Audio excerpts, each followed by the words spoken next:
I don't know about you, but I'm not seeing any rain in my forecast for the weekend.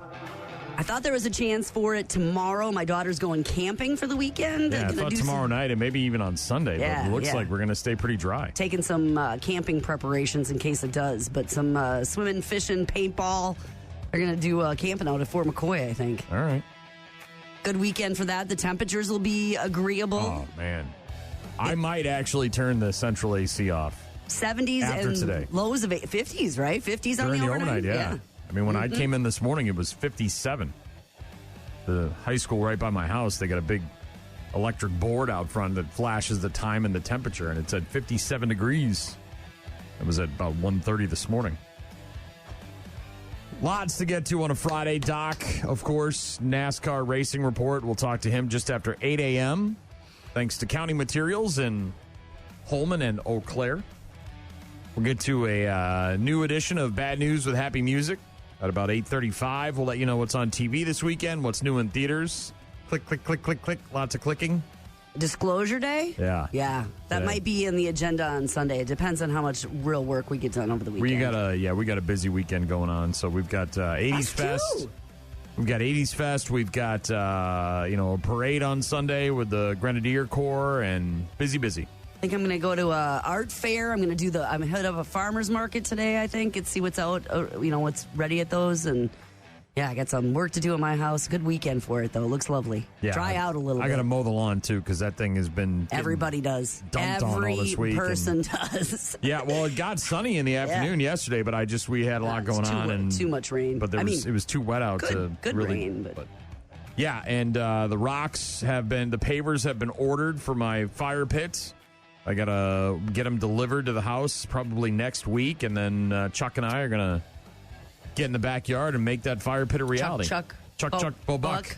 Banana Fana, yeah, exactly. Well, it feels like a good Friday morning. I'm up, I'm ready, let's do this, huh? It'd be a really nice weekend to have a fire pit in the backyard. Fire pit? Yeah, no, I know, but I'm not going to because I don't have it done yet, but I'm working on it. Jim texting in already. Down in Georgia, listening bright and early this morning, says have a great weekend, heading to the lake in 15 minutes. Going to go do some fishing. That sounds like a solid plan. A lot of people are going to be doing some fishing this weekend. A lot of people are going to be on the boats out there, hitting the marinas. Enjoying camping and doing outside activities for sure. When you say camping, is she in a tent? They're tent camping. Her and some friends, 3 friends. All right. So last night, of course, because 2 weeks ago when they were going to go camping, I said, please don't wait until the night before you're going camping to all of a sudden need all the things. Yeah. And then last night I'm like, okay, here we go. So like the, bug spray. Yeah, and sleeping more bags, so like the, Band-Aids. cast iron pots and cooking, Okay. like for like the. Oh, they're really camping. Yeah, they're really camping. Yeah, Okay. which is great. And tent and sleeping bags. But I'm like, ugh, yeah, okay. It never changes. No, it doesn't. No, it doesn't.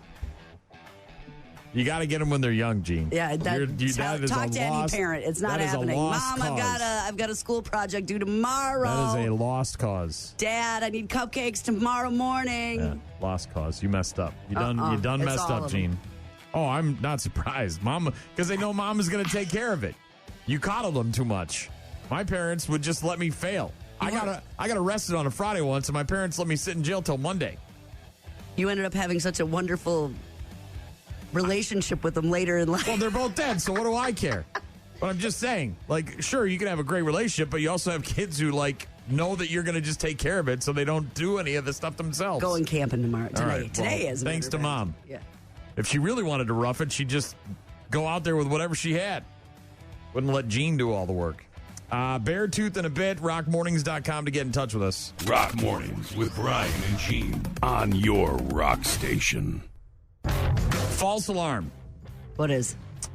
The evacuation at the Pentagon yesterday. False alarm. Apparently had an air quality issue. Did you hear about this? I did not. Yeah, so they went on lockdown for a little bit, evacuated a couple of the floors, but it ended up being a false alarm.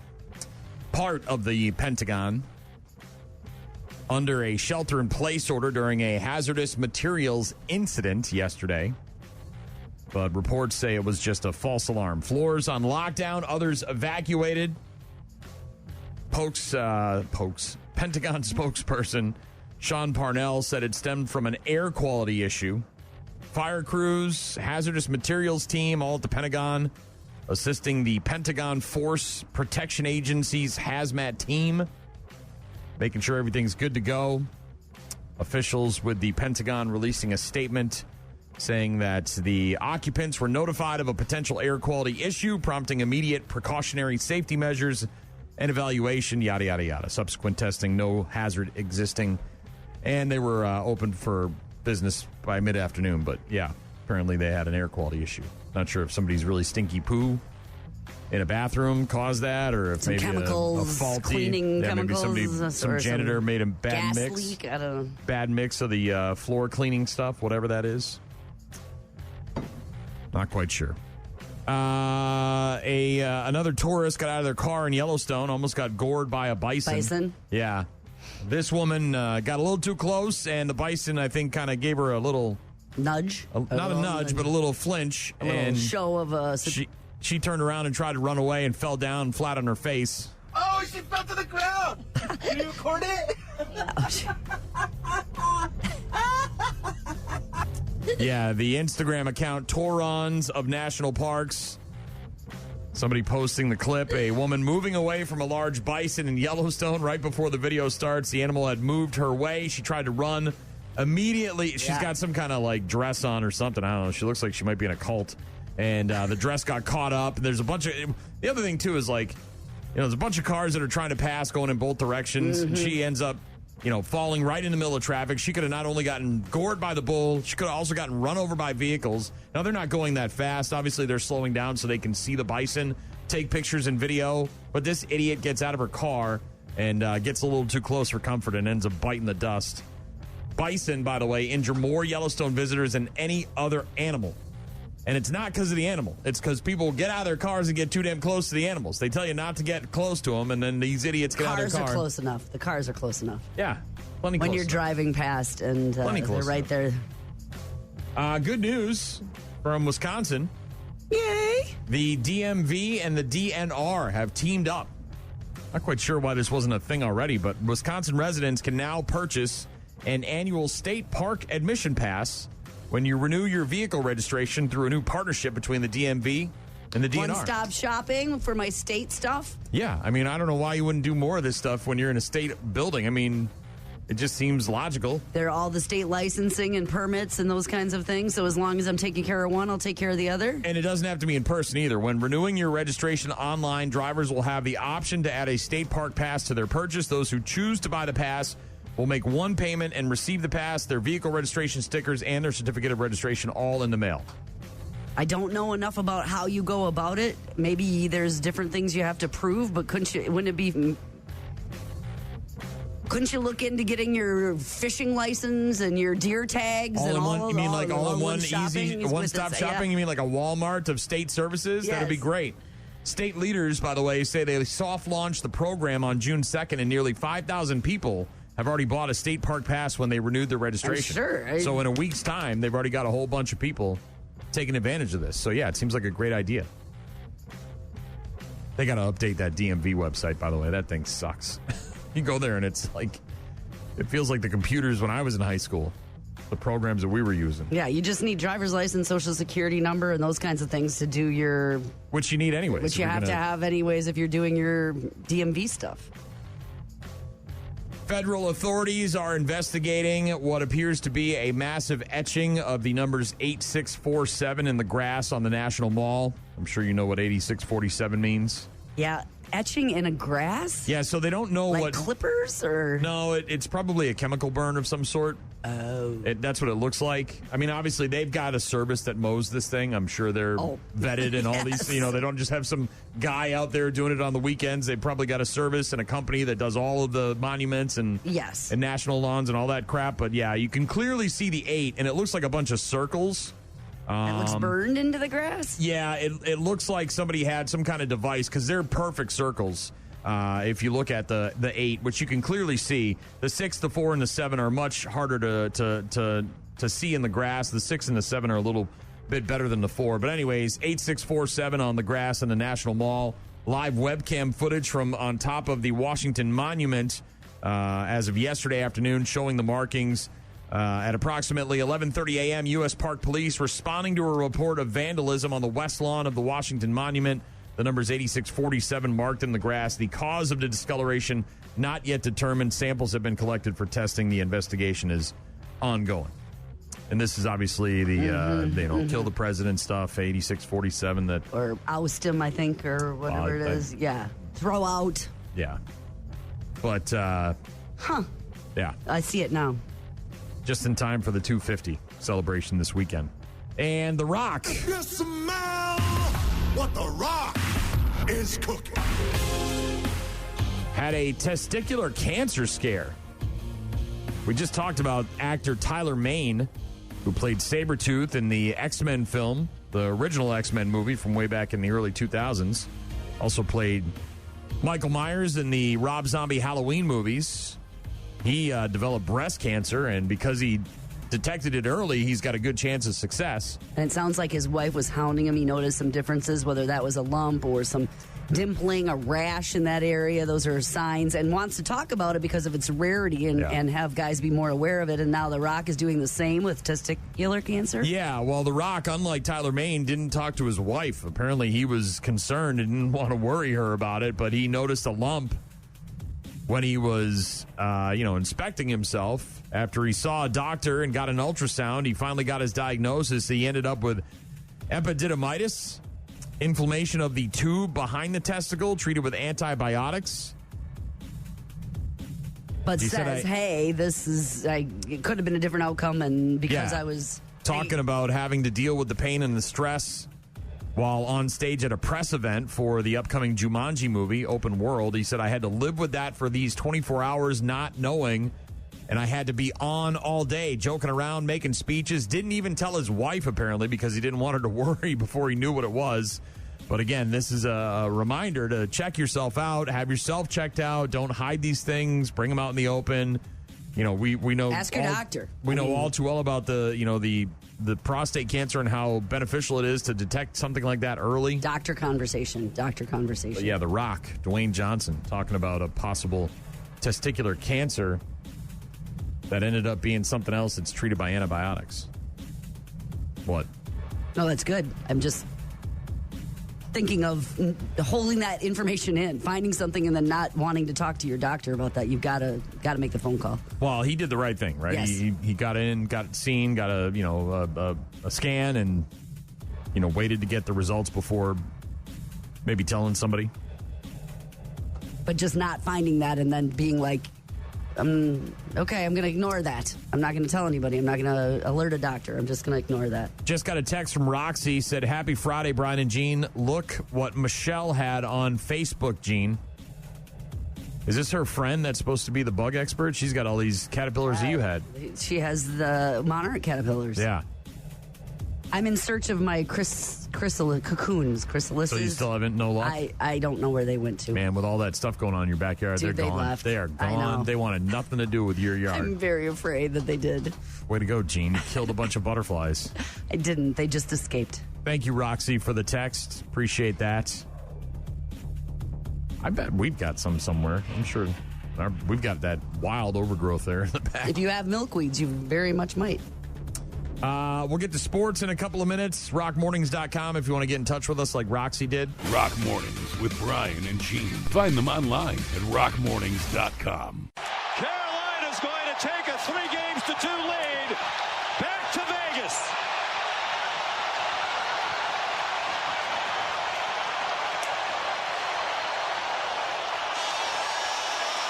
They stopped the clock for a moment with a half second to go. Wes McCauley told him to run it off. Carolina wins 4-2. Hurricanes doubling up the Golden Knights last night, 4-2. They take a 3-2 series lead. Vegas head coach John Tortorella, not concerned, however, vowed that the Stanley Cup final would return to Raleigh for a Game 7 after the Hurricanes pushed his team to the brink of elimination. He said, quote, "We'll be back here. We're just going to do it a different order. I'm going to leave my clothes here. That's for sure. They'll be in the hotel." That's one way to think about coming back, isn't it? Game 6, by the way, Sunday night at 7 o'clock on ABC with Carolina at Vegas. Obviously, it's a must-win for Vegas. And then a Game 7 early next week back in Carolina. Elsewhere on the ice, Tampa Bay Lightning winger Nikita Kucherov won his second Hart Trophy as the NHL's MVP yesterday. Extremely close race against Edmonton Oilers center Connor McDavid and Avs center Nathan MacKinnon. Kucherov getting his second Hart Trophy. Congrats to him. The Brewers were off yesterday. They'll be at home tonight at 6:40 against the Phillies. That's first of three against Philadelphia at home this weekend. Shohei Ohtani taken out for a pinch hitter in the seventh inning of last night's 8-6 win over the Pirates due to left knee inflammation. Dodgers manager Dave Roberts said the move was precautionary. Swollen. He had some swelling. Inflammation, yeah. Didn't want to risk Ohtani being injured any further. Dave Roberts also said that he's optimistic that Shohei will be ready to play tonight when the Dodgers take on the White Sox in Chicago. NBA Game 5 is tomorrow night, 7:30 on ABC. Knicks at the Spurs. Of course, New York up 3-1 in that series. And a win in San Antonio will end the NBA Finals. I'm assuming the Spurs will get at least one, right? I mean, here, 3-2, push it to 6 games, maybe. Hopefully. Fingers crossed. And the World Cup began yesterday. It's my favorite new thing on the internet.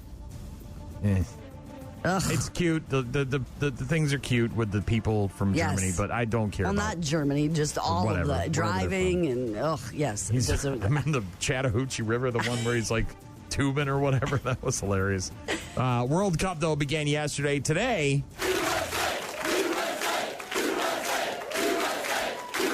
Team USA taking on Paraguay at 8 o'clock in their World Cup opener tonight. I believe that'll be on Fox if you're looking to watch it, but should be a winnable game for Team USA. I don't have any faith that they're going to do any sort of damage in the World Cup. Soccer's just not our thing. No, when you look at the top 5, we're not even in the top 15. We're not even close. Not in so the top it's 15. it's not necessarily for us. That's why it's called the World Cup, I guess. I watched some video of some guys arriving in Boston from... You're talking about the kilt guys? Yes. That were out of beer. Yeah. On the plane, they drank the plane out of beer. Don't tell me that those guys aren't going to be a hoot in Boston for the weekend or week or however long they're staying, though. Bagpipes across at the VRBO across the street at 6 o'clock in the morning. I love it. Got a text from Wendy. What happened to the Friday song? Friday morning was all about It's Friday, bitches. Good morning, Wendy, and happy Friday to you. Good morning, bitches. Wendy, there we go. We have legal reasons why we can't play and have fun anymore. So sorry, Wendy. Not my doing. We could sing it. No. You want to sing? No. It's dead. It's dead, Wendy. So it's dead. Unfortunately, it's not going to be a thing going forward. Bitches. So sorry, Wendy. I could send you an MP3 of it, and then you can just play it. Glass 3/4 full. Let's go. Happiness here. Whatever. It is what it is. Rock Mornings with Brian and Gene on your rock station. Why do the Americans insist on calling it soccer? Why do they have such a problem calling it football? It's a game played with a ball that is struck with the foot, hence football. Whereas American football is a game where an object that's not really a ball at all is carried around by hand and occasionally thrown for other people to catch in their hands. Only one person in each team is allowed to actually kick the ball, and they have to be specially brought onto the field to do it. John Cleese, Monty Python legend, talking about soccer and football. Look, it's never going to be football in America. It won't. It won't. We've already got a football. Soccer. And our football greater than your football. But it is on television for the next month. Well, it's held once only every 4 years, like the Olympics, and the culmination of a year-long process involving more than 200 national teams competing around the world. I believe in the last 20 years of World Cup play, yes, the U.S. is like 3-6-6. Maybe that's why we don't like it. We're not good at it. Dude, we suck at soccer. How can I have any interest when our team has no chance whatsoever? With so many teams from every corner of the globe competing, the World Cup does have a worldwide good for them. I don't care about the rest of the world. I care about America. Today you've got Canada and Bosnia at 2 o'clock. I believe that's on Fox. And then, of course, the U.S. taking on Paraguay tonight at 8 o'clock. And if you give a rat's ass about soccer, you can watch all the soccer all the time for the next month. Tonight on Disney Plus, day 2 of the Bonnaroo live stream featuring The Strokes, Youngblood, Wolfmother, Blues Traveler. Wow, that's a good lineup. And Lil Jon. Yeah, that's a good lineup. That's day 2 of the Bonnaroo live stream on Disney Plus. Also tonight on ABC, a new 1-hour 2020 special called Toy Story 30 Years and Beyond. Okay, so what don't you know about the making of Toy Story 5 that has every toy talking? No way. Well, sure, you know them. Woody, Buzz Lightyear, Jessie, Forky, Rex, Slinky Dog, Mr. Potato Head. We know the characters. The humor. So emotional, like I cry every single time. But did you know the original Toy Story almost never happened? Oh my. Wow. They said, fire all your animators. We're gonna need backup. That was an ad lib. Now, the story you don't know I felt like I was working with magicians. of how Woody and the gang Amazing. Oh my gosh. actually beat the odds. I was blown away. Powerful. Kaboom! My eyeballs melted. Oops. Plus, the newest addition to the Toy Story family that's got everybody saying, Yay! I hope the happiness it brings is quite swift in its understanding. Dancing as a kid with her blonde curls and her cowboy outfit. It's like she was born to make this song for Toy Story 5. Toy Story 30 Years and Beyond, a 1-hour 2020 special tonight on ABC. Interviews with Tom Hanks, Tim Allen, Joan Cusack, exclusive footage from the upcoming Toy Story 5 movie, Taylor Swift, obviously, with the song. That's on ABC tonight. Over on Disney Plus tonight, you've also got the return of Celebrity Wheel of Fortune. Not quite sure who the celebrities are, but that's on Disney Plus today. And on Paramount Plus today, episode 6 of Dutton Ranch, another spinoff of Yellowstone. That's the one with Beth and Rip, right? Also on HBO Max today, the streaming premiere of They Will Kill You, an action horror comedy. Ex-con trying to find her missing sister at a mysterious New York hotel that's run by a cult of devil worshippers. That streams on HBO Max today. Saturday night on ABC, Game 5 of the NBA Finals. Spurs hosting the Knicks. Tips off at 7:30. And then Sunday night on ABC, it's Game 6 of the Stanley Cup Finals. As they say in hockey, let's do that hockey. Vegas Golden Knights hosting the Carolina Hurricanes with Carolina up 3-2, looking to close that series out and win Lord Stanley's Cup. New in theaters this weekend, of course, the big one is Disclosure Day. What did you steal? Secrets. People have a right to know the truth. This is a story about us. All of us. Good morning, Kansas City. Up against the most extraordinary event in human history. What's happening to me?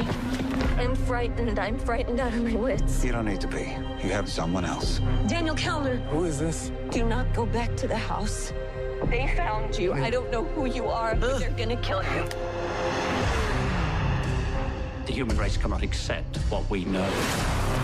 We need to stop him any way we can. What am I doing? What am I doing? What am I doing? What am I doing?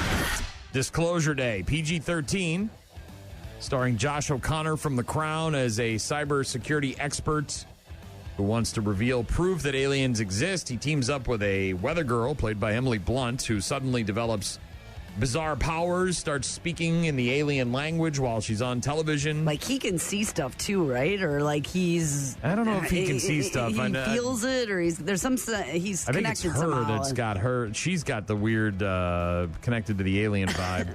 Colin Firth is the government guy, obviously trying to stop him. Coleman Domingo is another whistleblower trying to help them out, but... Big movie, Disclosure Day. What's the running time on that, by the way? Do you know, it was like 2.5 hours. It's a Spielberg movie. Yeah, it's got to be pretty long, though. 2:25. Yeah, 2.5 hours. And you said you're going on Sunday? I'm hoping to. I was just looking for tickets. It's a PG-13, but it's going to be thrilling, I think. And I hope it's not a disappointment, but his movies generally aren't. So I'm... Wouldn't it be funny if there's actually no aliens? Like, we all kind of guess that there's going to be aliens in the movie, right? The deer shows up inside the girl's bedroom. The animals are acting weird. She's doing the clicky thing. But it has nothing to do with aliens. Bam! Drew Barrymore pops out from behind a curtain. Oh, no. Then it's just some sort of, like, chemical weapon that, somebody bombed us with or whatever. And people I are don't acting care. all... As long as it's still good, it works for me. Entertainment. Disclosure Day. Big one. Rated PG-13 in theaters this weekend. New music from Sublime. This is their fourth and final album. It's called Until the Sun Explodes. Their first album in 30 years with Jacob Knoll, obviously replacing his father, Bradley, as a singer. Got Pennywise, the band, as a guest on the, not the clown, but the band. Until the Sun Explodes. New stuff from Sublime in stores today. Also, Keith Urban releasing his 13th album called Flow State, and it's dedicated to yacht rock covers. No way, really? So this guy gets divorced, and then his big move is to make an album of yacht rock covers. Hell yeah. He teamed up with Michael McDonald, John Mayer, and Little Big Town for his new album. Some Hall & Oates there, baby. The band Yes is still putting out music, apparently. Mm-hmm. And the album is called Aurora. It's their 24th album. 24 albums of Yes. Do we need that much Yes in our life? Yes fans say yes. And Olivia Rodrigo has got a new album out called You Seem Pretty Sad for a Girl So in Love. It's her third album. And I only bring that up because Olivia was talking to Jimmy Kimmel recently. Did you see this? I did not. I think it was Kimmel. Although I'm sure my daughter did. Huge fan. What happened? She was headlining Lollapalooza last year, and she was talking about that with, I think it was Kimmel. My mom likes so many crazy metal bands. Actually, oh, really? Yeah, which you would never guess just looking at her. But I headlined Lollapalooza last year, which was so awesome and such a dream of mine. But they have headliners go at the same time. So on this specific day, it was me and Korn headlining at the same time on opposite stages. And everyone's like, oh, that's perfect. The Olivia fans will go see Olivia. The Korn fans will go see Korn. There's really no overlap, but there was one overlap, and it was my mom.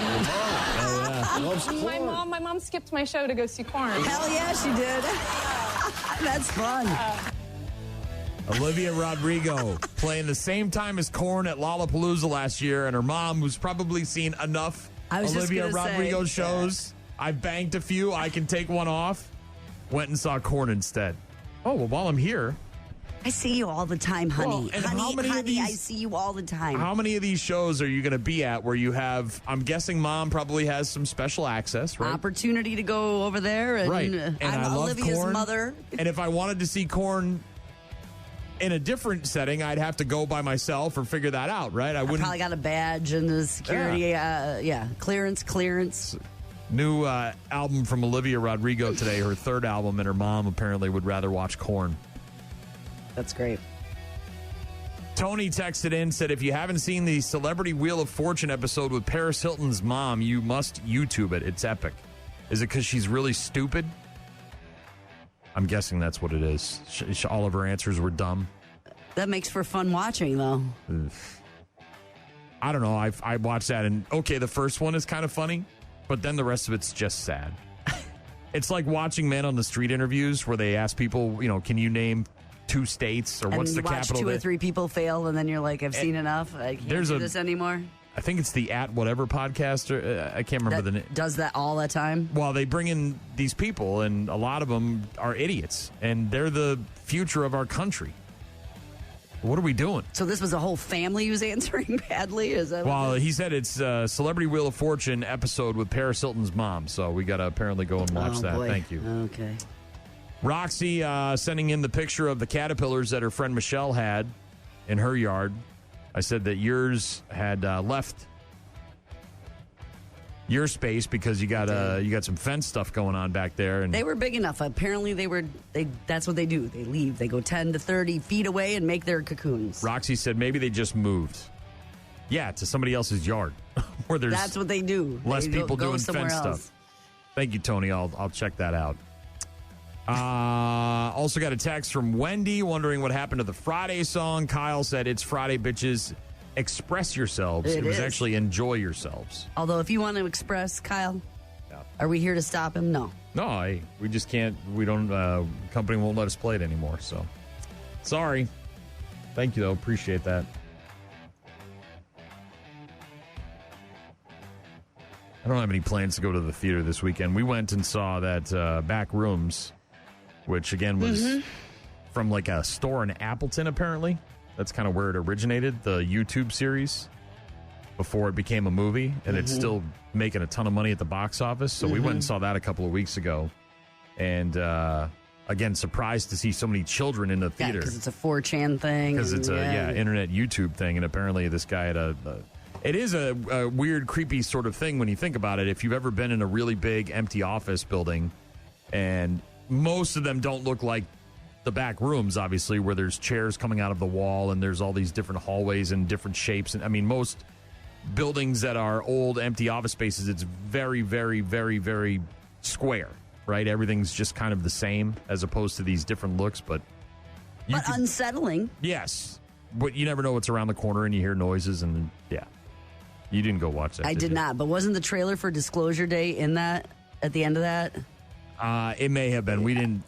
That's what my kid was saying last night. It was before the movie, but I don't know if they did anything afterwards. So, all right, Jean's going to see Disclosure Day. So apparently, I don't think it was her giving bad. She didn't understand how Wheel is played, I think, is what I'm just. Was she asking a question instead of providing the? I don't think she understands how. I have to start watching some of this video. But Kathy Hilton apparently didn't understand what you do or how I would lose at Jeopardy because I would never answer in the form of a question because I'd get too excited because I know the answer. Just yell and blurt them out. Yeah. So it's not that I'm something like that. I don't know. Yeah, but in Wheel of Fortune, it's pretty straightforward. And for celebrities, I'm sure they dumb it down, right? Don't they make it very easy? Like, I don't know. But as American as apple pie, some kind of Ryan easy phrase. Seacrest probably can't handle this. This is going to be fun. All right. We'll check that out. Thank you, Tony, for sending in the heads up on the Kathy Hilton episode of Celebrity Wheel of Fortune. We've got music coming up in a bit from the Pretty Reckless. We'll see them at Rockfest this summer, which is a month away.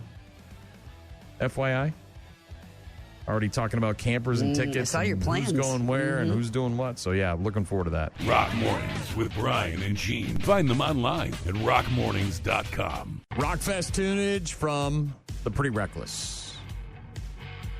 Be here before you know it, man. rock-fest.com. Tickets, camping if there's any left.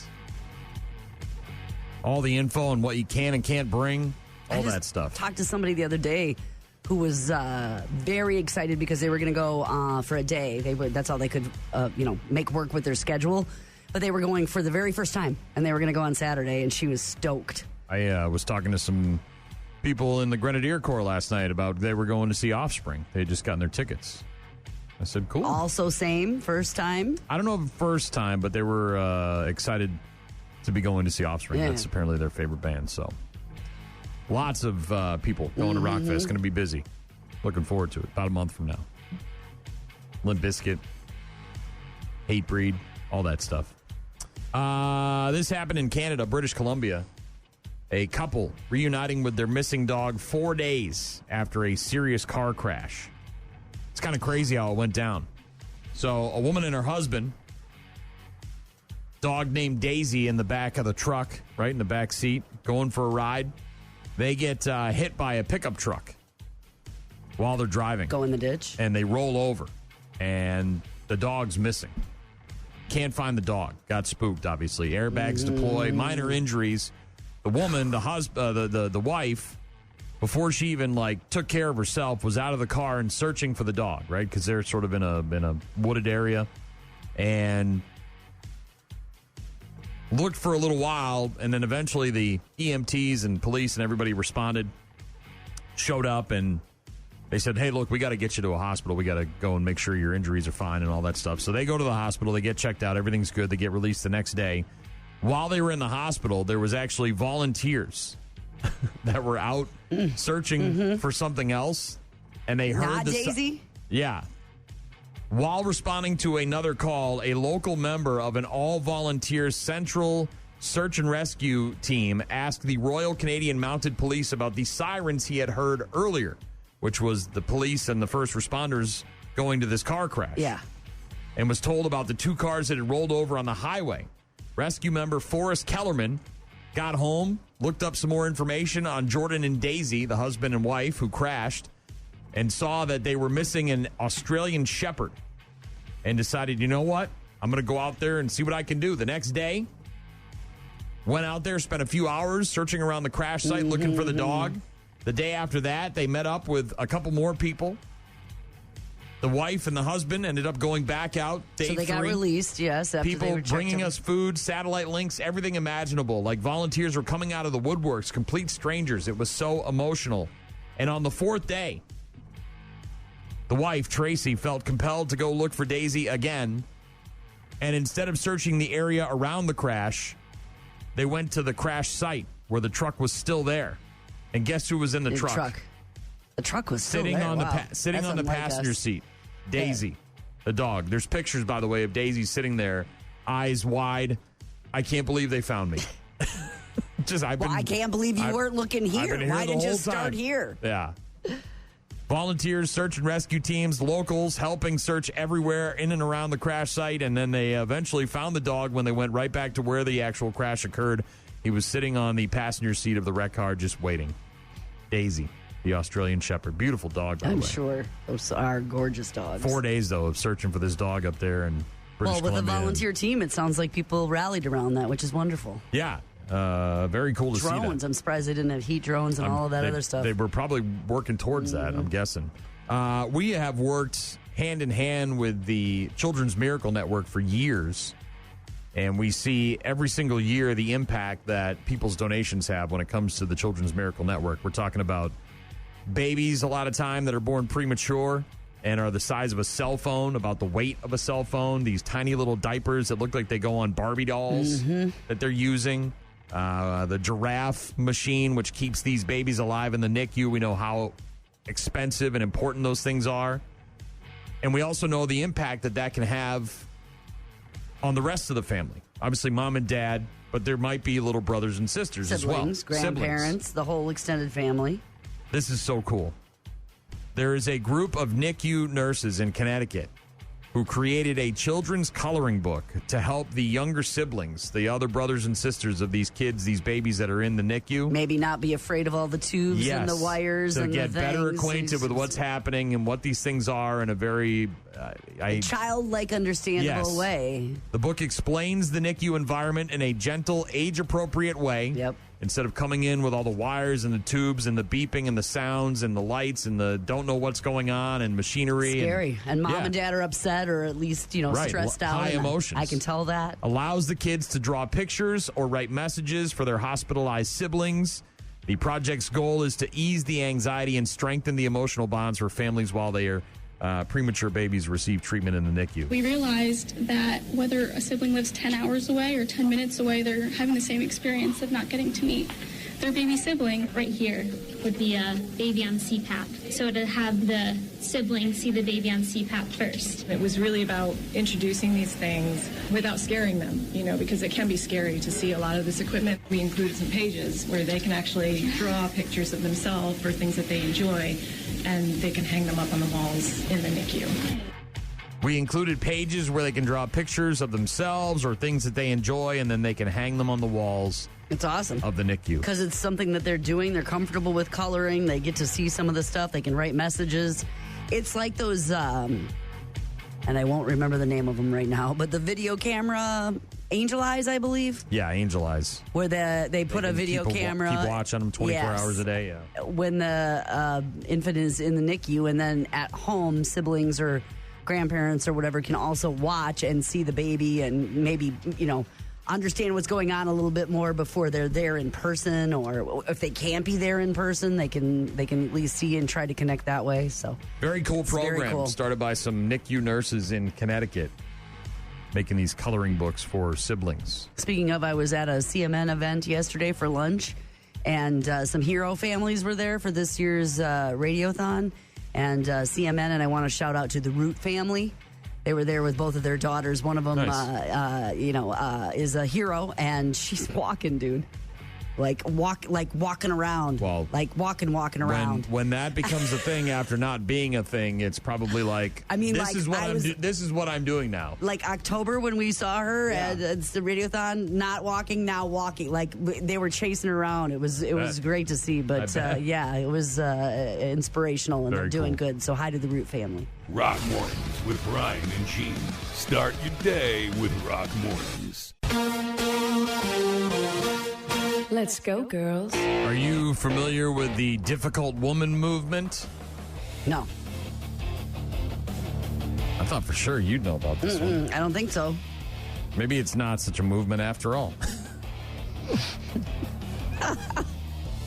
A difficult woman, apparently. All right. And this is not me mansplaining. This is a thing off the internet? What I'm reading. Okay. There's a woman going viral for this. So the definition, I guess, if you will, or the synopsis of a difficult woman is a woman who sets boundaries, has confidence, and refuses to shrink herself to make others feel comfortable. I guess more and more women are striving to be difficult as opposed to not difficult. Just sort of going with the flow and accepting whatever happens to them, I guess. Uh-huh. Is this news to you? Those sound like fine things to strive for, want, and expect. But I don't know if there needs to be a movement behind it. A woman is going viral after she apparently wanted to learn how to be more difficult. She's striving to be more difficult. So she asked others to give her some advice on how to be more difficult. And a lot of this is just sort of like mistreating men. Which, whatever. Somebody commented, anytime a man has a stupid idea or a half-baked thought, hit him with the, okay, and, or bonus points for, yeah, I knew that as a little girl. Is that a mansplaining thing? That's like annoying. If you have a person in your life who does that to you, that's annoying. The other thing, I mean, this has nothing to do with that in general. This was just something I learned about myself, and this may not be a female thing. It might be just some people in general as I aged, and the thing I stopped doing when I recognized it is apologizing for things all the time, constantly. I think that's a Midwestern thing. I got my wife. No, I know. My wife constantly says she's sorry. Well, she's also a female. I don't look. I'm not trying to get into but it's something that I feel like I never experienced until I moved to the Midwest, and it does feel like a very uniquely feminine thing here in the Midwest, which is why I stopped doing it. And not that I can't be sorry for things that are actually my fault or I play a part in, but I would say I was sorry in like communication at work about things that were not. Why am I sorry about that? Perfect example. That has nothing to do with me. Ordered the bricks for the fire pit to come. They're not coming till next week. I'm telling my wife, yeah, I'd really like to get that. She's like, oh, well, is Chuck coming over this weekend? I said, no, I had to order the things, and it probably won't be. Oh, sorry. Right. I'm sorry that those bricks aren't coming on time. What the hell do I have to do with that? I always respond with, it's not your fault. Yes. I'm trying to instill that in her that you don't have to apologize for anything. Unless you did something wrong. How often I did it in work communications about things that I had there was no reason for me to be sorry, or asking somebody to do something that's their job and then being like, sorry, can you get this done? Well, that's dumb thing. Again, this is just strictly from a guy from the East Coast. I didn't notice it until I moved here, and it's certainly culturally maybe more impactful here that it's frequent and ingrained and sneak right past you. One of these sort of the way that you guys end your phone calls. Okay, bye. It's such a weird thing to me. So maybe that's not empowerment in this thing or being difficult. It's just that's setting some boundaries, I guess. Yeah. Again, resetting this conversation. A woman's post is going viral. There's apparently a difficult woman movement where women are striving to be more confident and setting boundaries, which, whatever. Yeah. I mean, and then a woman on Threads asking other people to give her some help, some advice on how she can become a more difficult woman. One person said, don't move out of the way when men are walking at you.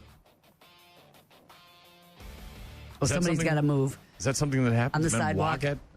Well, I think like this, right? You're going like this, and you're automatically the person that gets out of the way. You're inclined to move out of the way? Yes. I don't think that has anything to do with being a man or woman. That just has to do, I don't want to run into people. I would agree with that. I move out of the way. The door thing, too, like, I don't get offended when people open Which is or why hold I'm doors like for a me. big fan of the state of the right when you're in the grocery store. You know what I mean? Like, Then if there's everybody lanes. stays in their lanes, just Use like your driving, then we blinker. don't have this issue. You need to know you're coming over to this side. This is a funny one. I don't know how this feels. I don't know why this would be difficult because honestly, dudes get so few. Sounds awesome. Dudes get so few compliments that compliments feel really good to us. Mm-hmm. Somebody commented on her post saying, "Tell men they'd be prettier if they smiled more." Thank you. Reverse roll on that. That's why I see what's happening. I get it. I'm just saying that I would love to get compliments like that. I would. I know that most women probably don't consider that a compliment, but for me, I'd be like, hell yeah, yes. I'd like me looking good with a smile. Hell yeah, that'd be nice. I'd like that. Someone else commented, when a man approaches, just say, sorry, I don't have any money, and keep it moving. Also, telling men you're smart for a guy. Again, these are all just belittling. Well, that's men. just a turnaround on the same play on women. Someone else, again, this woman going viral for her post asking for women to give her advice on how to be more difficult.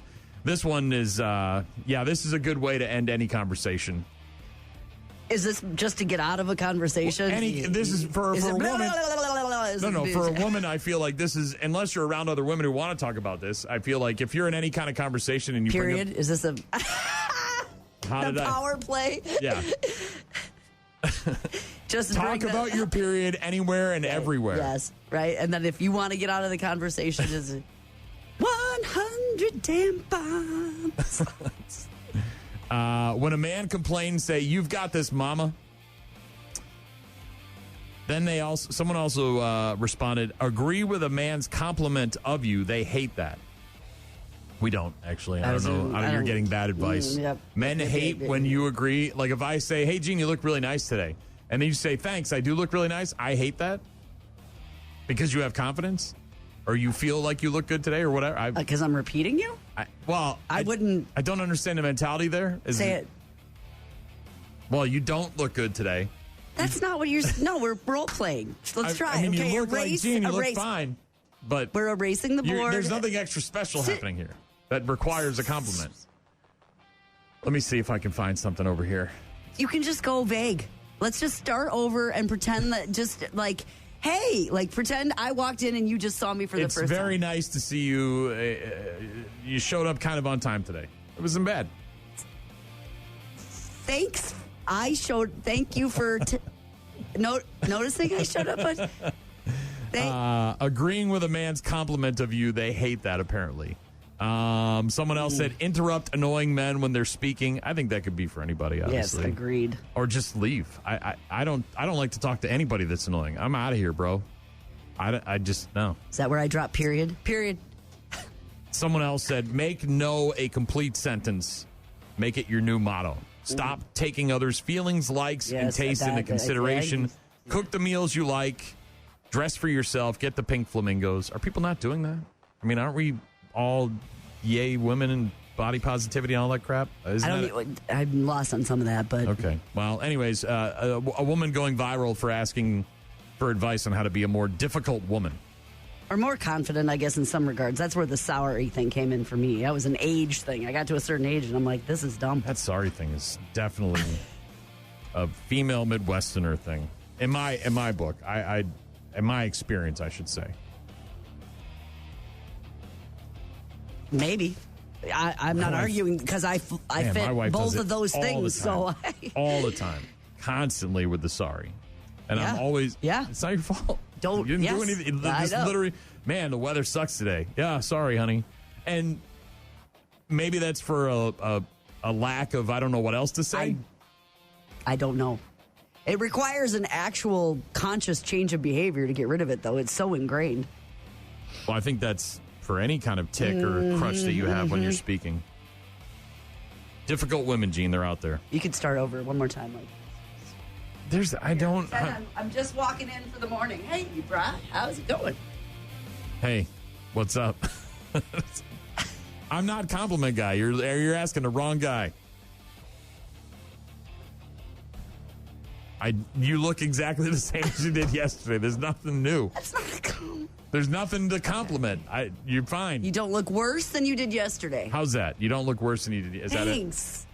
I don't look worse than I did yesterday. You put some effort into it today, I think. Did you? I put some effort into it today. Did you? Well, I don't know. No more than yesterday. I mean, you came in here with all this stress and stuff, though. I'm all just chilling, and you come in here all bitching up a storm with pictures and things, bitching about things that don't apply to me. I did get some making stuff your off problems my my problems. Whew, it feels real good. Very difficult. Appreciate that. All right. Rock Mornings with Brian and Gene. Find the daily podcast at rockmornings.com. Brew Crew off yesterday. They are at home tonight at 6:40 against the Phillies. The first of three against Philadelphia, trying to right the ship after losing 2 of 3 to the A's in Vegas. NHL last night, Hurricanes doubling up the Golden Knights 4-2. They take a 3-2 series lead. Game 6 is Sunday night, 7 o'clock on ABC with Carolina at Vegas. Must win for the Golden Knights. Game 5 of the NBA Finals is tomorrow night at 7:30 on ABC. Knicks at the Spurs. Again, Spurs must win. They're down 3-1 in that series. And Team USA taking on Paraguay today, or tonight, I should say, at 8 p.m. in their World Cup opener. Also this weekend, UFC 250 on the White House lawn. It's time! Is that Sunday afternoon? Is Sunday It is evening? Sunday, Yes. 7 o'clock, White House lawn. You can watch it on Paramount Plus. Title unification match between the undefeated UFC lightweight champion Ilia Topuria and also the interim champ Justin Gaethje. That'll close out the show. That's the main event. Alex Pereira moving up to heavyweight to take on Cyril Gane in a battle for the UFC interim heavyweight championship. Pereira already claimed gold at middleweight, light heavyweight, and if he defeats Gane in the heavyweight fight, he'll have the claim of being the first ever 3-division UFC champion. It's pretty impressive stuff there. It is impressive. Bunch of other fights on the docket there. Derek Lewis is fighting. My balls was hot. But 7 o'clock, Paramount Plus, UFC 250 on the lawn there. Zach Brown, by the way, is going to be singing the national anthem. And much like the artists that were supposed to perform at that Freedom 250 show, he's catching a lot of flack for his performance of the national anthem, but he's not going to let it stop him from doing the national anthem. Man, I'm there for the troops, man. I'm there to honor America. I'm there. This is patriotism, not politics. I love this country. I love all the people that have sacrificed so that I can live my American dream, and that everyone that lives here gets a chance to do that if they work hard, make the right decisions. So it doesn't have a place in politics for me. There's going to be like 8,000 active service members that are going to be there. I'm a massive UFC fan. I've watched every single UFC probably multiple times. And it's history, man, getting to be part of American history, man, having the first sporting event that's on the lawn of the White House. I mean, it's an honor. 92-foot, 600-ton structure dubbed the Claw, which will be held for the first time like that on first lawn. It's pretty cool looking on the South Lawn. But sports, by the way, not new for the White House.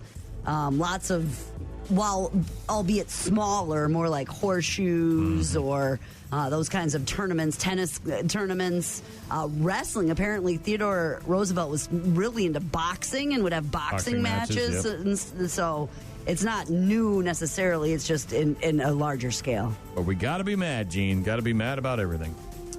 Zach Brown, though, doing the national anthem. And if you don't like it, then tough. Stuff it in your cram hole of floor. Elsewhere, Phil Mickelson is apparently no longer. Did he get arrested or something? No, or what happened? he got kicked out of a golf club for inappropriate contact. This might not be good for Phil. This is like I don't know what the inappropriate contact was. Look, the guy. What was the guy? The guy from what was the radio show up there in Minneapolis? The one with the hippie radio. Yeah, hippie that got kicked out for something. Remember they canceled his ass, but it was like some woman that he knew, and he put his hand on the small of her back, and it was sort of incidental contact. And then a bunch of months later, she said she felt that he had touched her inappropriately, and then they canceled him. I don't know if that's this or what, but Phil Mickelson no longer a member at the Farms Golf Club, a private golf course in the San Diego area, due to allegations of inappropriate contact with a female employee. Golf Digest says that Mickelson approached the female employee at the clubhouse before a round and made non-consensual physical contact with her. Mickelson's advances were apparently rejected by the employee. She filed a complaint. He was then approached by club officials about the incident soon after and then left the golf course before he finished his round. Golf Digest confirming that Mickelson is also no longer a member at the Farms Golf Club. So not only did they ask him to leave and he left, but they also took him off the roster. Apparently he's been a member there for years and years and years. So it feels like they would look into that a little bit, and it would be warranted to be able to protect the safety and privacy of the people there. His camp responding to the allegations in a statement saying, quote, any misunderstanding has been cleared up. The statement read that Phil continues to attend to a family health matter and is uncertain when he'll be able to return to professional golf. He hasn't professionally golfed since, I think, March, but now he's got this on his agenda as well. And we got to talk about the Ipswich thing. You're heading out there in about a month. What happened? The lacrosse team. This is crazy. Oh. This story is insane. And look, I get it. You got to have rules and regulations, all that crap. But you got a lacrosse team that's one game away from a state title, and you take it away. They're on the bus, essentially, getting ready to go to this game. And you make them get off the bus because of a picture of graduating seniors with fake cigars in their mouths that apparently one of the dads knew the rules and said, look, we can't have you guys with real cigars, so I'm going to have these fake cigars made by a buddy of mine. Brought it in to show to this guy, the principal, the superintendent, the person that suspended them or whatever, or made them forfeit the game. It's insane. I told you yesterday, and I didn't at that point even know that they were fake. I thought it was stupid. Allegedly. So the story goes, just for those of you that don't know what's happening here, high school boys lacrosse team in Ipswich, Massachusetts, one went away from a trip to the state championship, never got a chance to play in the semifinal game. Yes, undefeated, by the way. This week after a controversial photo. Now, this is not them burning down the school. This is not them doing donuts in a parking lot. This is not them abusing animals. This is not them vandalizing people's vehicles. This is a bunch of high school lacrosse players with allegedly fake cigars in their mouths posing for a photo. Got them suspended. The Ipswich High School announced in a statement that they were very excited to have the team advance to the Division IV state semifinals that was scheduled on Tuesday at 6, but the team and coaching staff decided it was in the best interest of the team to forfeit the game due to the shortage of available players. Mm-hmm. We congratulate all of our players and coaches. Had a great season for advancing to the Final Four. The Massachusetts Interscholastic Athletic Association, the MIAA, confirmed it was informed by the Ipswich High School that they were forfeiting its 2026 Division IV boys lacrosse semifinal game. The photo in question showing some of the team's lacrosse players with what appear to be cigars. But a dad of one of the players, a guy named John Gianna, whatever his last name is, said they're actually fake cigars that he made. And under state rules, student athletes may not use or possess any tobacco products during their season. Well, this guy went down to talk to the superintendent, and a cop had to show up because the school was worried that things were getting a little heated. We're not going to relitigate it because you don't want to hear it. No, because we already made the decision after we weighed all the evidence. It's all I've been doing for the last 2 days. Is hearing from parents and kids that are good kids. You're calling us all out. They're terrific kids. Kids that have scholarships for football and lacrosse and all this stuff. And you think they're going to inhale that? And you're telling me as a parent, I stink as a parent, that I will let Luke go smoke a stogie and risk everything he's been doing. Drew, you're good with this. Your conscience is good with doing this. I'm not saying I'm good with it, Drew. I'm very disappointed to have to do this, but I'm doing my job. How do we enforce the rules? I can't just look the other way. We've got more evidence that says they did it than not. You do. You honestly believe that? Yeah, the photograph. You can't lie with the photograph. You can laugh all you want. You can't laugh with the pictures. This discussion's over, guys. I let you guys in here out of respect. Yeah, ton of respect. That is police body cam footage of the father who allegedly made the fake cigars, confronting the superintendent guy there in his office and saying, what are you doing, dude? This is another example of the letter of the law versus the intent of the law. Now, if these kids are out there packing lips and smoking bowls and vaping and doing all this stuff. Of course. But if it's just a picture of them with unlit cigars that apparently weren't even real, what are we doing? Yeah, and I like I said, I didn't even realize they weren't. I thought they were real, and I came in yesterday to work, and I said to you, this is stupid. As a parent who's raised children, these boys were successful seniors. They are clearly just posing for a photo. Right. They're not.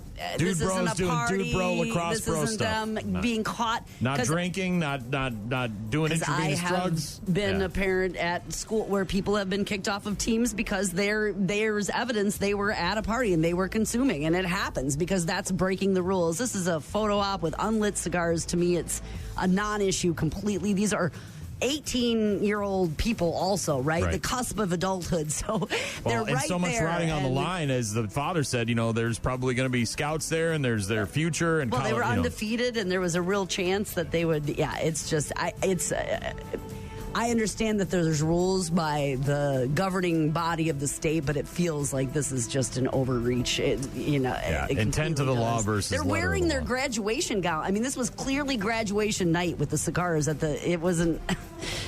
Yeah, I agree crazy with them. Turnstile in a bit. Rock Mornings with Brian and Gene. Weekdays, 6 to 9. I love superhero movies.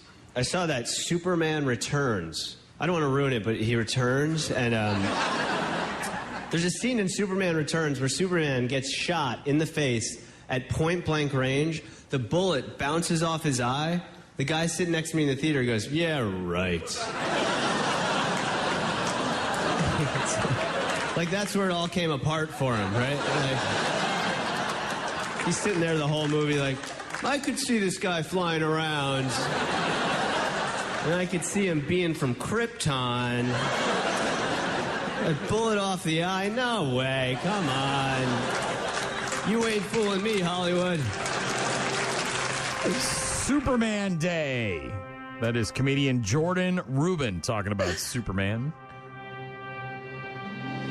Today is Superman Day, June 12th.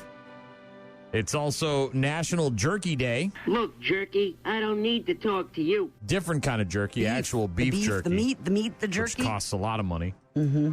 It's expensive, Gene. Super protein, though.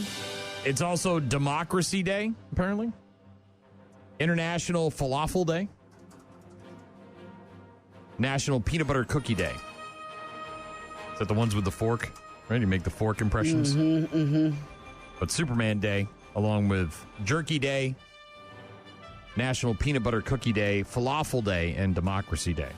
By the way, created by DC. Yeah, Action Comics way back in the day. They in 2013 was the first one, and because it was the 75th anniversary of Superman at the time, so DC was like, "Hey, let's coincide this day and make it the Man of Steel celebration." Able to leap tall buildings in a single bound, faster than a speeding bullet. More powerful than a locomotive, right? Did I miss anything? Leap tall buildings. Did I say that one? You did. Okay. They got to get a good 4, 5, 6 movies with the same Superman. It feels like we're getting new Batman and Superman every time you turn around. It's kind of annoying. Like, we had Christopher Reeve for a bunch of Superman movies, and I'm not saying they were all winners, but we kind of had the same guy. Like, he was the dude. He was Superman, right? And Henry Cavill's done a few of them. I was just going to say, wasn't he in a number? He's been in a few of them, yeah, I guess. I don't know. It feels like every time you turn around, though, they're like rebooting it and giving you new Superman. Well, yeah, they are. That's what they're doing with all of them. I know. Find that annoying. Have you seen the newest way to clean up oil spills? Like in the environment? Like large oil spills, not like in my kitchen, but like a tanker? Yeah, like in the ocean type thing. Have you seen this thing? No, is it like a sponge? Giant sponge? No. What are you doing? Nah. No. Researchers have apparently discovered that fire tornadoes, which are exactly what you think they are, could be a faster and cleaner way to eliminate oil spills. So it's spinning around and burning it off the top of it? Is that what you're saying? Yes. They also call them fire whirls, which doesn't sound as cool as fire tornadoes. It doesn't. And they burn oil up to 40% faster and reduce soot emissions by about 40%. Hashtag science. Technique works by pulling in a lot more oxygen to create a more efficient burn. Result is it leaves less residue behind. Scientists say the approach could eventually help protect coastlines during major oil spills. Yeah. Fire tornadoes, Gene. When major spills occur at sea, the emergency crews often have to do something because if they allow the oil to spread across the water, it reaches the coastlines and marine life, or they typically just set it on fire. It's called a situation burn, and it can... Yeah, but now they're talking about turning it into tornadoes and sucking it up into a vortex. Because their burns usually have thick clouds of black smoke, soot into the atmosphere, and leaves behind unburned residue. But this new approach, far more effective, apparently, at least in their first large-scale studies. Researchers have shown that controlled fire tornadoes clean up oil spills faster and more cleanly. The spinning flames, apparently, consumed up to 95% of the oil and Twice cut as the fast, emissions too. by 40%. I love this thing. Yeah, burn twice as fast. Hell so yeah. Advantage of allowing the townspeople. allowing And them the to truth's cottages. burn them up. Are you done? The truth's cottages.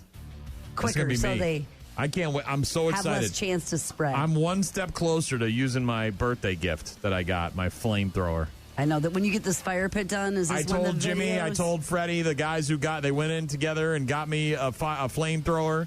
It shoots up to 15 feet. I can't wait. They got it for my birthday back. It was a month ago that I got this thing at my birthday party on May 15th. And I said, I'm not going to use this. I'm not even going to take it out of the box because I don't want to be tempted. I've got it in the garage. It's waiting there patiently for me. And I told him I am going to uncork this bad boy when I open up my fire pit for my backyard. And Chuck and I went to town. We dug the hole. We dumped in the rock. We tamped it all out. We got the sand in there. And then we had to take a break. Chuck had to go on vacation. I had to order the bricks. And now the bricks are getting delivered sometime next week. And once that bad boy is finished and completed, the test run, the popping of the cherry for the fire pit in my backyard is going to be with the Yeah, we want to see flamethrower. video. So this is a heavy-duty flamethrower, and it's used for, like, burning weeds or melting ice or starting a bonfire. My wife's going to be inside the house. She's going to Taking make video from the window? She's going to be making me point it out towards the train tracks instead of any other direction. Yes. The fire pit's far enough away from the pergola and everything. We should be okay. I'm so excited to burn stuff. I can't wait. Dude, this first major snow, I'm going to be out there just the whole yard's going to get burned. I'm going to burn down the neighborhood. It's going to be awesome. Burning. And there's that It is neighborhood. His name was Drawdor. Yes. All right. We'll get to Doc's Racing Report, Bad News, Happy Music, and lots of other stuff as well. Don't go anywhere. RockMornings.com to get in touch with us. Rock Mornings with Brian and Gene. Find them online at rockmornings.com. 8:15-ish on Fridays, we're joined by the one and only mid-pack legend, Mr. Technicality, Car 54, Billy Doc Niles, a.k.a. Captain Retirement, a.k.a. hashtag Mr. Fister, a.k.a. hashtag this guy. Happy July.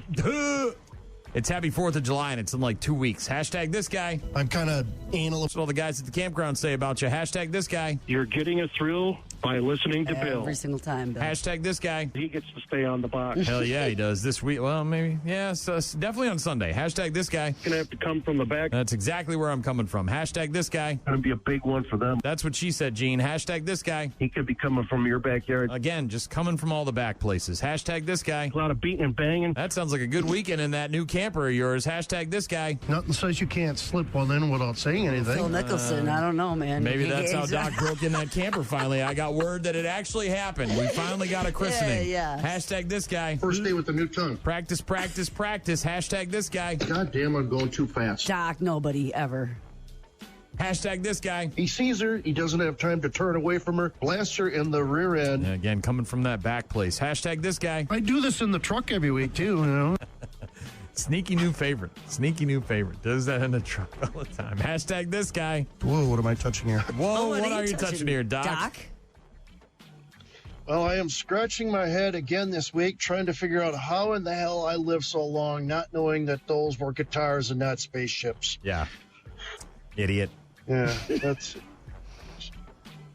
Thanks, Dingus. Hey, we had a good time at the Speedway last week. Thanks again for bringing me on the track. I delivered the Gentlemen Start Your Engines before the final feature there, and had a blast. It was a good time. Thanks, Doc. Yeah, we had pre-race. We were talking about different ways we were going to do that last Saturday, and of course, Diker was in town, and originally they wanted him to do that, but then the announcer Connor graciously asked Dan if he wanted to call the feature race that last week. So that just left the door wide open for you to come down on the track and do that. So it all worked out well. After you're watching that big hit with Christopher Bell and Chase Elliott last weekend, if you saw, they even broke the wall. They hit so hard. Bell was sent to the hospital and treated for a fractured left wrist. Despite the injury, Bell has been cleared to compete this weekend at Pocono. JGR will have a standby driver ready just in case Bell can't finish the race. Silly season has begun already. This is... Well, we're in June. Usually this doesn't start till like July or August, but they're getting a head start on it. Last week, 23XI announced that Corey Heim will be replacing Riley Herbst in the 35 car next year. And then yesterday morning, Wood Brothers and Josh Berry announced that Berry would not be returning to the 21 car next year. Wood Brothers have not named a replacement yet. However, they say an announcement is coming soon. Now, the rumor mill has Jesse Love getting that ride, but he's also connected with other top rides that may be opening. So we'll have to see how this plays out. Two of the biggest questions that need answering right now is what's the status of Alex Bowman with Hendrick Motorsports for next year? Because he's in a contract year right now. Obviously, he's missed time the last couple of years with injuries, and he hasn't won a race in a couple of years. So is he a lame duck driver in that 48 car? We'll find out here. And also, will Richard Childress sign Austin Hill to stay in that 33 car next year? Because he's already put him in the seat for the rest of the year. So that question's off the board for this year. But what's the status of that 33 car for next year? Time will tell. So silly season is upon us, kids. We'll just see how this goes here, because like we talked about a couple weeks ago, there is in the neighborhood of 19 to 20 drivers that are going to be free agents at the end of the year. So we'll get you that information as it comes out. They are at Pocono this weekend, the Tricky Triangle. It has 3 distinctive turns in this one. 14 degrees on turn 1, 8 degrees on turn 2, and 6 degrees on turn 3. So you can't really set your car up any one way like you would for an oval. You almost got to set it up like it's a road course. Chase Briscoe won this race last year as he outran Hamlin. Qualifying record set by Kyle Larson in 2014 at 183.4 miles an hour. Experts, they like Hamlin, Elliott, and Reddick. When I filled mine out last night, Byron, Briscoe, Bell, and Blaney are some of the fantasy names you might want to put into your top 10. VegasInsider.com via the BetMGM app brings their odds this week. Hamlin at plus 260, Reddick at plus 625, Bell at 825, Larson at 850, Blaney at 950, Briscoe and Elliott at 1,000. Red Cedar Speedway tonight. Now, they are currently working in the track, doing the best they can to get that track prepped for tonight, because they got just about as much rain up there as we did down here. But if you remember earlier this season, we had a big rain on Thursday night, and they got the track ready in time. So just keep an eye on your social medias, especially Facebook. They will give you any information on any changes that are going to be happening tonight, or if there's a cancellation.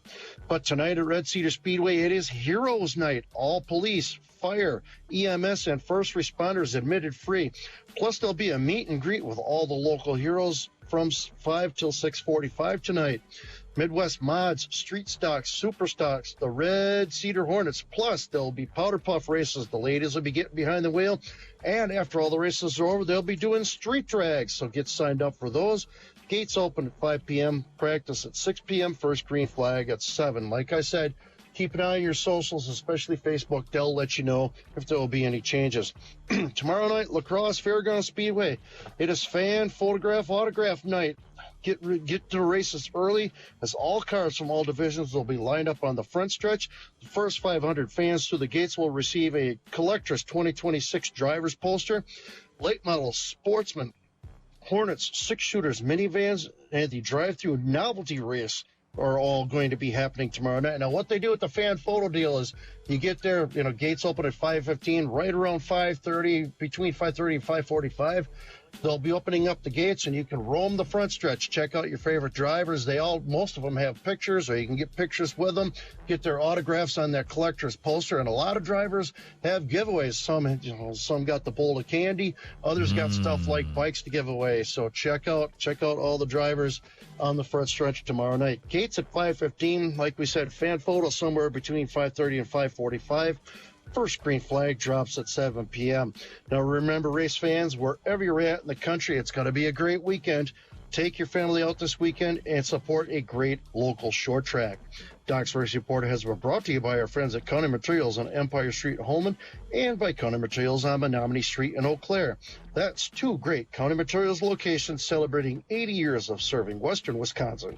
That is this week's Race Report. Yeah, and with all the rain that we've had the last week, it'll be nice to get out and enjoy some racing on a Saturday night. Thanks, Doc. Appreciate that, buddy. We'll talk to you next week, okay? You bet, guys. Have a good weekend. DOC each and every Friday during the NASCAR season, joining us at about 8:15 to talk NASCAR. Probably rocking out tomorrow night, I would imagine, with the 80s Fest. That feels like Doc's jam, doesn't it? Yeah, him and the missus.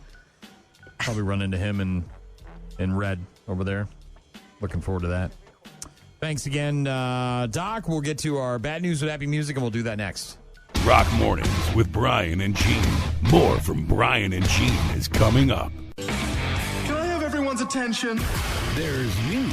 After 40 years, they still can't find Jimmy Hoffa. That's what I'm talking about. There's good news. My family is making a grant to eliminate their student loans. And then there's bad news. I have some bad news. All the crazy happening all over the world, including Florida. Florida man bites dog to establish dominance. All right, y'all ready?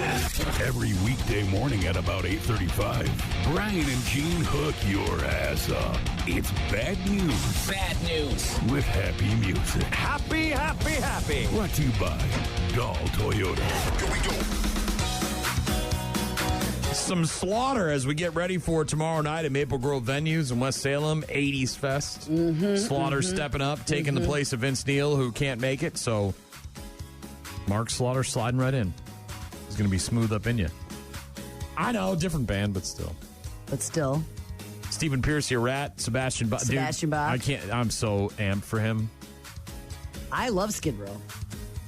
Yeah. It's going to be good. I'm amped. That guy swings a microphone like you've never seen before. 50, 60 feet. He's got this thing like a helicopter. Yeah. Shuttle information, again, you can find that by following Maple Grove Rock Show on their socials, but it will be leaving the high school in West Salem every 15 minutes, starting in the afternoon until 30 minutes after the show. Tickets still available. You can go to mgbrockconcerts.com. At the you gate, can get them at the gate. Yeah. Looking forward, and boy, we got blessed because earlier this week it looked like the weather was not going to be agreeable, but man, be beautiful. Looks like sunny and 76 tomorrow, which means tomorrow night it's hoodie and shorts weather, bitches. Hoodie and shorts. I'm gonna run it. I'm gonna be so just in my element, bro. I'm gonna be in my element. Bad news, happy music, brought to us by Dahl Toyota. This story has got a little bit of everything. A little bit of everything. This place has everything. Tell me. A 46-year-old Florida man named Corey Coddington was driving his SUV last Saturday when he crashed. After the crash, he jumped out of his car and carjacked a woman who stopped to help him. That's a fine how do you do, Brian. He had places to go, Gene. He couldn't get there with his car, so he took her car. She was there to help him, wanted to see if he was okay. Should I call 911? Fine how do you do. That, unfortunately, was just the beginning for Corey. He drove the stolen vehicle to a Chick-fil-A, got out of the car, covered in blood, apparently. A man asking him if he was okay. Oh, my God, are you okay? And he says, do I look like I'm okay? He reached over, stole a one French fry from a child that was at the Chick-fil-A, and then asked if anybody could order him up a milkshake. Maybe fries. Yeah, they're going to have to make that kid some more fries because he stole that kid's one French fry. His fries. And then he said, hey, by the way, can you get me a milkshake? Yeah. I don't know if it was a peachy one or what, but... Didn't get the milkshake. He left, ran over to a gas station where the police caught up with him finally. He, of course, got combative with the cops before they were finally able to cuff him and haul him back to the police station. They did stop at a hospital where he got some treatment for his injuries. Police say he had more than 10 grams of ecstasy on him as well. So Corey, has got himself a long list of charges there. But Florida man, carjacked somebody else, covered in blood, stealing a French fry, asking for a milkshake. Cool down. Fighting with the cops, ecstasy. Running. He was hungry and needed to cool down. This place has everything. Florida man. Unbeaten, Gene. This is, boy, oh boy. You got to feel bad for the family here. I mean, I don't know how you do this, but a 13-year-old girl from Oregon spent more than 2 weeks clinging to life after her pediatric surgeon mistakenly installed a heart valve in her chest upside down. I always wanted to be a surgeon, but the boards would not pass me. I don't know if this guy didn't get his surgery diploma or whatever the hell. I don't know, like her the side up? Didn't it say this side up? Yeah, did they not put it in the bag like that? Her condition deteriorating. She was very near death, said Stephen and Lori Stokes in a legal complaint. Oregon Health and Science University and their staff even went so far as to advise the family that if they left their daughter, who ultimately survived the ordeal, at the hospital, its palliative care team would need to consult with them regarding end-of-life decision-making. So here they are bringing their daughter in. She's near death, and they're like, yeah, well, she's getting there, so we'll start working on that, as opposed to trying to track down what the hell happened. The defendant's advising the girl's parents that if they left the girl at OHSU, she would die, and she was now so gravely ill that it was likely she would die on the way to a medical center that might be able to save her life.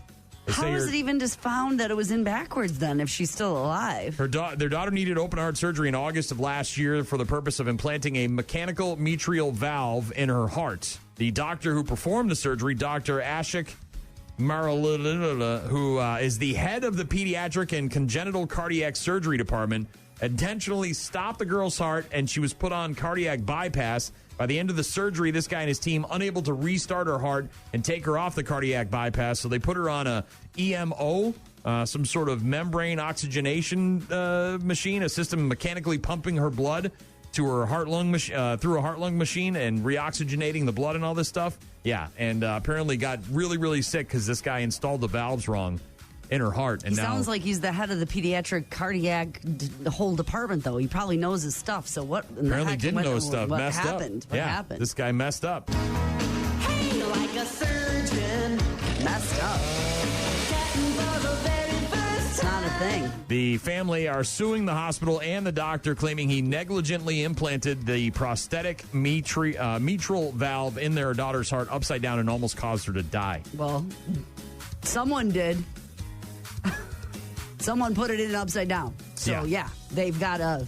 The daughter, by the way, now recovering in much better health. They've got a leg to stand on there. This is, I tell you what, Gene, so you're going to New England. Yeah. You're going to Boston, then you're going to the Cape. Yes. And you're doing that in July. Now, Correct. When you're on the Cape, you're going to be surrounded by water. Do you have plans to go in the water? Yes. You're going to swim in the ocean? Well, we are staying at a place that has like a beach connected to it, kind of. You got to walk down through this path or whatever. Yeah. But yeah, we'll go. I mean, I don't know how far out I'm going. It was very nice knowing you, Jim. I am. I'm also going on a whale boat thing. When you get eaten by a shark, I will be the first person to say, I told you so. Who ate what, but with a shark? What happened with the shark? Wild video showing a brave fisherman pulling a massive great white shark onto the beach in Nantucket, which is where you're going, by the way. It's a shark! A shark! It's a big-ass shark! This guy was trying to remove the hook from its mouth so we could get it back in the ocean, and this thing's flopping around and thrashing around, and he's got his hands by its mouth. What an idiot. Dude's name is Elliot Sudal. Was surf fishing on the Nantucket beach when he hooked the roughly 7-foot shark, hauled it onto the beach in front of a bunch of people, and everybody's got their phones out. Well, this guy mounts the thing. He grabbed it by its tail, dragged it out of the water. Doing and a little ground and pound. Wrangling the apex predator to take the hook out before he dragged it back out to sea by its tail. Boy, you better get out of that water quick. That thing turns around, you're missing a leg. somebody handed him a pair of pliers and he reached around and got it out of its mouth. And then that shark is just going to have to take the L on this one. I'm not messing around with that. He said it was the first time a great white, he's ever caught a great white in 13 years of fishing in Nantucket. Said he caught 1,000+ sandbars, which are smaller sharks, hundreds of duskies off the beach, tagged most of them along the way. By no means was targeting that white. You can't control what picks your bait. That's how close they are, by the way. Grabbing the shark's snout and opening it so he could remove the hook like that. Hell no. Opened it right up like that. Hell no, not going anywhere near that shark. Yeah. Just so you know, that's how close to the shore they are. You think you're safe in 1 foot of water. You are not safe. You're going to get eaten by a shark when you go swimming in the ocean, Gene. I wish you the best of luck. All right. And again, I will not pity you. I will be the first to laugh in your face and say, I told you so. I will be going in the ocean. You're going to come back. I'm going to call you Stumpy. I'm going to be like, hey, it's a nice looking stump you got there. There's your compliment. Like the way they sewed that up for you. Staying in the state of Massachusetts, we're doomed as a society. No, what happened? Don't put it like that. What? A lemonade stand got robbed. Now, this is not the first time that something like this has happened. We've had these stories before, yeah. Boston police now looking for 2 armed robbers who had a gun to rob a lemonade stand run by some kids. They took a gun to a lemonade stand? Is that what you're saying? The kids were not hurt, but they were shaken up. I bet. This is about 4:30 in the afternoon on Wednesday. Yeah. Dave Burns says his 11-year-old daughter and his 12-year-old son selling some lemonade when 2 kids asked to buy some. Didn't have any money. They left, and when they came back, one of them flashing a handgun. Oh, so it was by other kids. Well, I think these are older kids. There's some video of them from a doorbell camera down the street. Teens. Apparently, you can see them making a loop, and they're checking it out, and I think they're, on the prowl to see if adults are around. Yeah. And apparently they asked them if they take some sort of Apple Pay or whatever. And watch my kids immediately just put their hands up and say, take whatever you want. He said, I'm so proud of my kids for that, and I'm proud for them basically protecting each other, but also being smart in that bad situation. Well, yeah, you don't want him trying to fight this guy off, and the next thing you know, he's got a gun out, and he's killing your kids. 2 thieves took the cash box, ran off. Not clear how much money was inside. The box was later found. Boston police releasing surveillance video and footage, along with photos of the 2 suspects, hoping to generate some leads in the investigation. You'll probably get some leads if it's in their neighborhood and they've got some photos. And all I know is this happened in South Boston, and if Whitey Bulger was still around, those 2 would be dead and buried under a church right now. Yeah. Kids robbing kids of lemonade money. Unbelievable. South Boston neighbors helping the kids reopen the lemonade stand. Sure. Buying all their lemonade out as soon as they open back up again. Yep. Long line. And last but not least, another sign of the times, Gene. Does it have to do with what? AI. My favorite. This is not the first time, and it won't be the last, but this one has got to be terrifying. This is one of those things where it's like, I don't want to be accused of anything like that. When police arrested a guy named Richard Dillon back in 2023 for allegedly trying to lure a child away from a McDonald's in Jacksonville, Florida, he told them he was more than 300 miles away at the time of the crime. The key evidence police used to put a hole in his alibi was facial recognition software matching an image of the suspect to Dillon's photo. Dillon was later cleared, which is fine, but now you have an accusation. So it really wasn't him. Right, but again. But the scanners said the story goes out, the paper goes out, they can print a retraction, but it's still out there. Like, somebody Googles you, the next thing you know, the first thing to pop up is this guy was arrested for trying to lure a child away from a McDonald's. So he says, hey, guys, that's 300 miles from where I work and live and was, and I have an alibi and all that, and that wasn't me. He was later cleared, and earlier this week, he became a plaintiff in a new ACLU lawsuit filed against the Jacksonville Beach Police Department and others over what he believes was a case of misuse of the AI-driven image matching technology. Said police let an error-prone AI system stand in for an investigation rather than doing their effing jobs. The case, the latest attempt to establish guardrails for this new technology, facial recognition, increasingly common in law enforcement. Public databases holding images of 117 million Americans. The Jacksonville Beach Police Department and the sheriff's office down there declining to comment. But yeah, this guy apparently arrested for this. They say that in November of 2023, a man approached a 12-year-old in a McDonald's and tried to lure her away from her parents. A month later, this guy got a call from an officer. He says that during the call, the officer accused me over and over again of a heinous crime I knew I didn't commit. Can you imagine? I hate that whole you're. Well, and he's like, my life is over. What the hell's going on? Yeah. During the phone call with the sheriff, he denied any involvement, told police of distinctive scars he has from his hairline down to his nose from a skin cancer surgery. It's crazy, this guy. Right, Facial this recognition. cannot be me. Yeah. Now he's part of a lawsuit trying to sue and That wasn't again, me. try to establish some I'm kind of innocent. guardrails. Bad news, happy music, again brought to us by Dahl Toyota. Just got a text from Pat with an image of Stefan saying, spicy. Definitely one of the best characters from the last 20 years. Memorable. Stefan. Jake texting in earlier said, Brian, where do you get your on this date, birthdays, movies, etc.? Well, that's a list that I've been cultivating for years. So there's plenty of different places. Jake actually said, I'm dropping off some jerky at my brother's work for National Jerky Day, and I wanted to have a list of all the things you named off. Why am I not getting jerky dropped off? Yeah, that was really nice. And what a brother. What a guy. What a pal. Is what that a what bro. brothers do? Brothers do. That's how those two do it. Tom texted in earlier, said, good morning, Brian and Gene. Do you know if they're offering a shuttle this year for the concert on Saturday at Maple Grove venues? They are. Mm-hmm. We read through the lineup. There's information on their social media pages for doors and band times, but that shuttle is running starting in the afternoon every 15 minutes from the high school in West Salem. Also got a text from Marnie who said, Can't Hardly Wait is one of my favorite movies. Everyone is in it. It does have a hell of a cast. Well, you were listing them off, and I was... JLH. Mm-hmm. Peak JLH. Not that she's not gorgeous now, but that was... This is the memory that you have of JLH when she was at her peak. Jacob said, love the Tim Allen reference. Haven't heard it in years.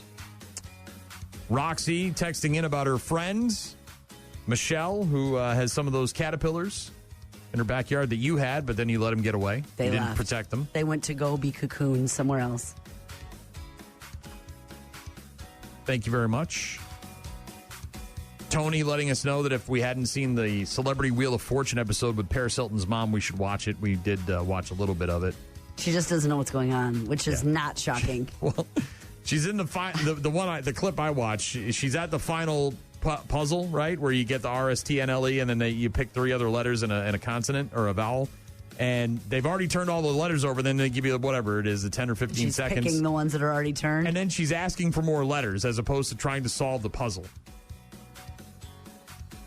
I think maybe some of that might be. Well, I think, look, you hear the sound and you know the clock's counting and you're just sort of, you don't know what to say. Some people try to sound it out. They just bark out different phrases, hoping they'll catch one. But she obviously didn't know what the hell she was doing. Yeah. Thanks again to Jim, who texted in earlier, too, going fishing today down in Georgia. Thanks, Jim. Good luck. Appreciate it. Good to hear from all of you guys, including the person who said that the jerk store is running out of me on National Jerky Day. Hey, Brian, you're right. It is Jerky Day, and the jerk store called, and they're running out of you. That's good. That's good stuff. And I also just got a Facebook message from our guy, Tommy Babs, the pizza god, from the Woodshed Mobile Wood-Fired Pizza. Yeah. He's apparently got a dash symbol. Have you seen these things? It's like a drum kit symbol that you put on your dash. It's smaller. And he said the symbol just took a beating. Hashtag air drums. Yes. So while he was listening to Slaughter, he must have been hitting the... Yeah. Lots. So he's They're pounding very them. fun. They're I didn't realize, oh, yeah. I didn't know that was a thing. While you're jamming out in your vehicle? Yeah. He's jamming out with his clam you out. pretend that you're in the band. In your mind. Looking forward to it tomorrow night. Slaughter. Up all night, Gene. Sleep You all are going to day. be in rare form. I got to take it easy, though. I got to mow the lawn on Saturday morning, so I can't be out there sweating booze while I'm trying to mow the lawn, And you're in a parade, aren't you? Sunday. Yeah. Oh, that is tomorrow. Damn it. Yeah, I can't be. Oof. Yeah. Rare form. Rare form. Dial it back a little bit.